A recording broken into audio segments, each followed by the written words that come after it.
Coucou tout le monde, c'est Capet, on se retrouve aujourd'hui pour une analyse fondamentale très complète du projet Ecomi, de son jeton Omi et bien entendu de l'application qui va avec VV. Donc qu'est-ce que c'est que ce projet Ecomi? C'est tout simplement un projet NFT, même plus que NFT finalement, qui va, je pense, être une belle révolution sur le marché dans le sens où ils ont tellement de partenariats, je pense exclusifs avec tout le monde, que c'est assez explosif. Moi la première fois que j'en ai entendu parler, je vous avoue que j'étais un petit peu méfiant. Voilà, quand on voit une charte comme ça, si vous voulez, on se dit là on est dans une bonne grosse bulle, il va y avoir des blessés. Alors je pense que dans ces zones-là, il y a eu des blessés effectivement. Maintenant que je connais un peu plus le projet, je comprends l'engouement et je comprends aussi l'effet bulle qu'il y a pu y avoir pendant ce bull run. Parce que si vous voulez, c'est un jeton qui est listé sur tellement peu de plateformes aujourd'hui que j'aurais tendance à dire qu'il est ultra illiquide. C'est-à-dire qu'en fait, bon bah, si les gens se ruent sur le jeton, le prix explose. Il est très probable, bien entendu,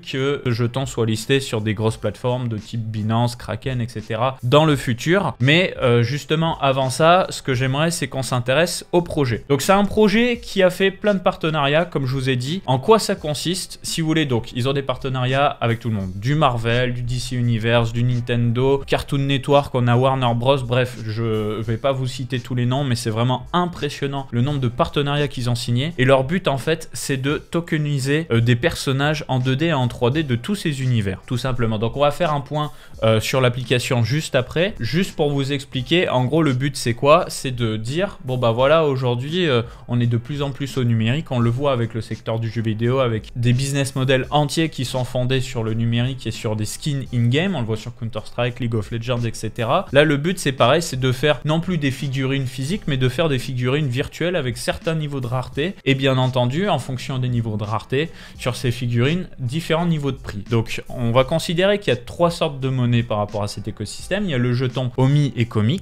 qui est justement le jeton au cœur de cet écosystème. Ensuite, il y a les gemmes, qui sont en fait la monnaie dans l'application, c'est ce que je vais vous montrer juste après. Donc c'est pas des dollars, c'est des gemmes, mais une gemme égale $1 à ce stade, et ensuite, bon bah voilà, il y a le fiat. Donc aujourd'hui, dans l'application, vous n'allez pouvoir que dépenser des gemmes que vous allez acheter avec de la monnaie fiat, mais ce qu'il faut savoir, c'est que quand vous achetez des gemmes avec de la monnaie fiat, l'entreprise Ecomi, elle, va faire l'équivalent en achat sur des Ecomi. Je sais pas si j'ai été assez clair. En gros, ce que je veux vous dire, c'est que le but de l'application, c'est que monsieur tout le monde, sans s'y connaître en crypto-monnaie, puisse jouer le jeu, puisse collecter des NFT, des figurines virtuelles, et que derrière, il y a toute une tokenomics qui se fait en jetons, avec une logique en plus déflationniste. C'est-à-dire qu'à chaque fois que des jetons sont dépensés, ces jetons sont brûlés, donc sont retirés de la masse monétaire, ce qui fait que les jetons vont se raréfier et on peut supposer que la valeur va augmenter dans le temps. Je vais vous montrer un petit peu l'application, on va aller un petit peu plus en détail après sur la tokenomics. J'espère que je vous ai bien chauffé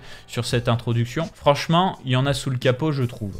Je tenais absolument à vous montrer l'application qui va avec le projet Ecomi. Donc il s'agit de l'application VV Collectible. Pourquoi? Puisque généralement les gens spéculent sur des crypto-monnaies mais n'utilisent pas le wallet ou n'utilisent pas le produit. Je trouve ça dommage parce que si le produit il est absolument puant, bon, on peut imaginer que le projet va très vite dégonfler. Donc là on a une application, elle est encore en bêta, elle était lancée en décembre 2020, donc c'est vraiment tout frais. Et c'est une application, on peut faire assez peu de choses pour le moment, mais quand même. Donc il y a deux marchés. Il y a le marché officiel, c'est-à-dire le marché où on va pouvoir acheter les différentes figurines tokenisées, et il y a le marché secondaire où en fait on va pouvoir vendre ou racheter à d'autres utilisateurs les fameuses figurines contre des gemmes. Donc non pas contre des Ecomi, qu'on soit bien d'accord, non plus contre du fiat. Ça viendra plus tard. Pour le moment, c'est vraiment des gemmes, c'est-à-dire la monnaie intégrée à l'application. Pour rappel, une gemme égale $1. Donc le petit fantôme en vert là, 47 gemmes, c'est $47 quand même, ça fait cher la figurine. Et là, la petite figurine plastifiée virtuelle,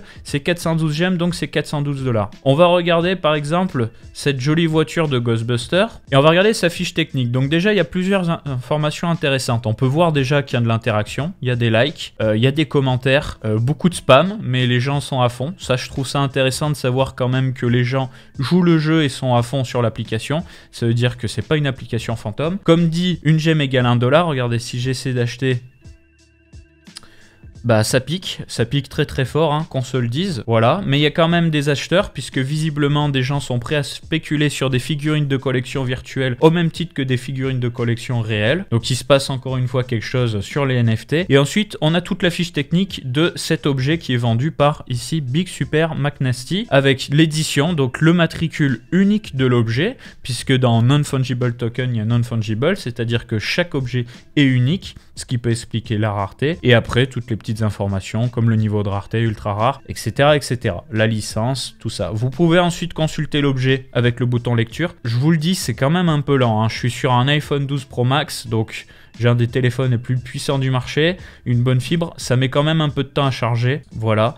Et vous pouvez consulter en 3D le modèle de la figurine. Donc pour le moment ça se passe juste comme ça, c'est un petit peu bof. Le but c'est que dans le futur ça se fasse en réalité augmentée. Qu'est-ce que je veux dire par réalité augmentée? Bah écoutez, je vais vous montrer ça tout de suite. Excusez-moi, du coup je voulais vous montrer sur mon téléphone les réalités augmentées, j'arrive pas à la faire fonctionner depuis le bureau. Donc je vais m'appuyer sur l'exemple donné par The Goverton, je laisserai bien entendu sa vidéo en description. Vous voyez, il est dans la partie collection, le second onglet de l'application. Il va cliquer sur le bouton AR pour Augmented Reality. Et regardez ce qui va se passer. Donc là, ça ouvre sa caméra de téléphone, il est sur son parking, il va déposer du coup son objet. Il faut bien entendu que l'application détecte la surface et une fois que l'objet est déposé, il va pouvoir mettre ses objets virtuels directement dans la vraie vie. Donc bien entendu, c'est que le début, donc c'est pas ultra joli, on aurait aimé un truc mieux modélisé, mais bon, ça tourne sur un téléphone, faut pas l'oublier. Pareil pour les modèles, on aurait aimé des modèles peut-être un peu plus précis, surtout au prix de vente sur les marchés, mais il faut que ça fonctionne sur un petit peu tous les téléphones. Je pense que c'est un bon début, c'est quelque chose qui va bien fonctionner, et s'ils arrivent à intégrer un système de combat in-game un peu comme Axie Infinity ou My Défi Pet ou encore bientôt Polymon, ça va vraiment être sympa de voir justement des personnages de Marvel et de DC Universe par exemple se battre entre eux dans la vraie vie. Donc là je spécule sur le futur, mais c'est quelque chose qui a été dit dans le white paper, le fait qu'il y aura des systèmes de combat entre les différents personnages, le fait qu'on aura une vraie bonne réalité augmentée avec des terrains virtuels, ce genre de choses.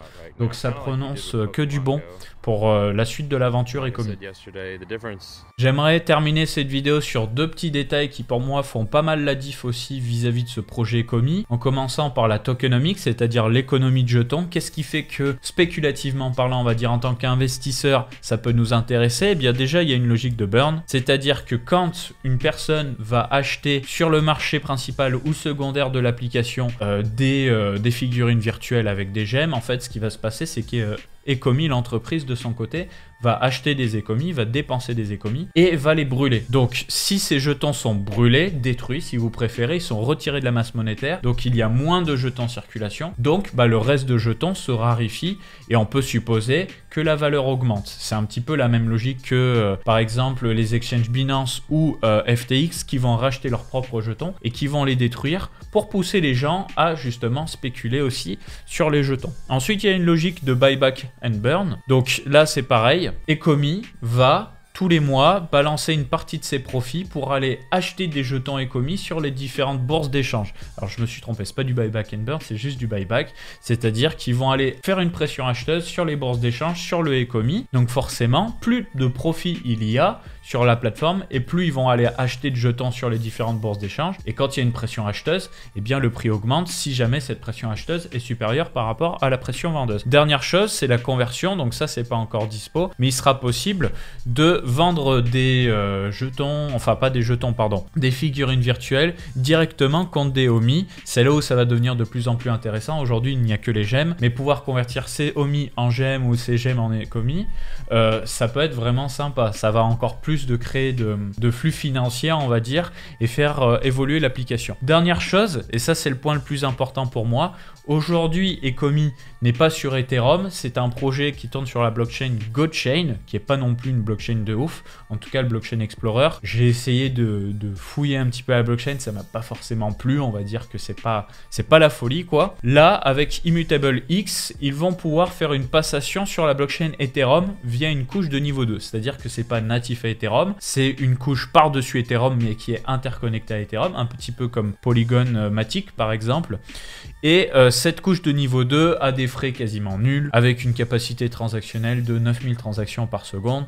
Donc ça va permettre à VV et Ecomi de pouvoir toucher le public Ethereum aussi, et peut-être qu'ils vont s'exporter sur d'autres blockchains en plus de Immutable X. Donc ça va toucher plus de monde. Donc quand on cumule cette tokenomics, tous ces partenariats, cette vision applicative, de faire un système de combat potentiellement, de faire de la réalité augmentée, de faire des partenariats dans tous les sens, on se dit qu'il y a un petit monopole qui est en train de se créer vis-à-vis des NFT Ecomi. Et personnellement, je ne possède pas de ce jeton, mais je suis en train de surveiller la charte parce que ça m'intéresse pas mal. Donc c'est pas un conseil en investissement, vous le savez. Tous les samedis, on se retrouve sur cette chaîne pour faire des analyses fondamentales des différents projets. J'essaie de vous proposer des analyses qui sont vraiment complètes pour que vous puissiez vous forger un avis. Lisez cette analyse, regardez d'autres sources, faites un choix ou un non-choix. Vous êtes libre, vous avez le lien de cette analyse au format écrit dans la description. N'hésitez pas à liker et à vous abonner si cette vidéo vous a plu. On se retrouve très vite pour de nouvelles analyses fondamentales. Ciao tout le monde.